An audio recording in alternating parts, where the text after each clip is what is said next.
In this lecture, you are going to learn how to reorder the animation effects and also how to assign various trigger options to these animation effects. First, let's deal with the trigger option. Each animation effect can be triggered by three ways.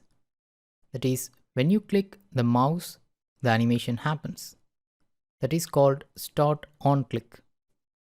The next trigger option is start with previous, which happens when you select this option, then the animation happens with the previous animation or the previous effect. When you choose after previous, then that animation effect will play after the previous effect.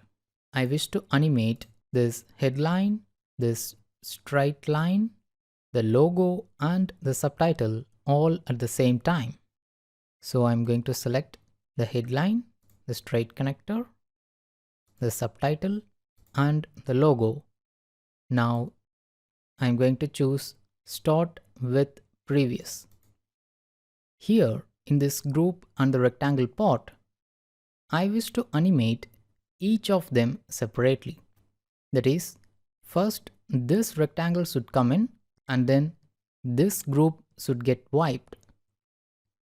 For that, this wipe animation should be reordered behind this rectangle's animation. You just need to drag it and drop it at the required place, or you can select it and press these arrow buttons to move the animations. Also, let me choose the trigger option as start after previous for all these animation effects. Let me expand this animation pane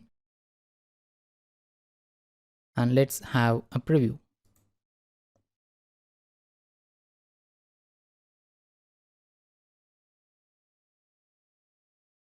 Now itself, the animation looks awesome, but in the next lecture, I will show you how you can fine-tune our animation.